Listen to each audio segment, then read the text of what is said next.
বিজয় দিবস উপলক্ষে সাংস্কৃতিক সন্ধ্যা হয়েছে হংকংয়ে। বাংলাদেশ অ্যাসোসিয়েশন অব হংকং এর আয়োজন করে।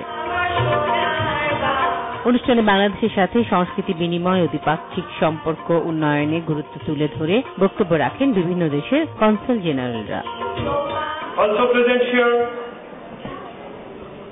Mr. Igor Sarkisian, the Deputy Consul General of Russian Federation in Hong Kong. দীর্ঘ 9 মাস ব্যাপী মহান মুক্তিযুদ্ধের মাধ্যমে বাংলাদেশ পরাধীনতার নাগপাশ থেকে মুক্তি লাভ করে বিশ্ব মানচিত্রে বাংলাদেশের অদ্ভুত হয়ে গড়ে।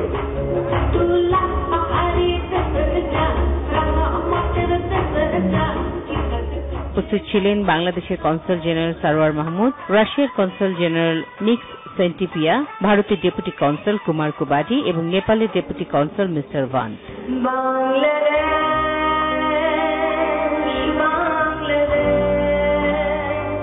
বাংলা স্কুলের শিক্ষার্থীদের সাথে অনুষ্ঠানে সঙ্গীত পরিবেশন করেন কণ্ঠশিল্পী এস আই টুটুল।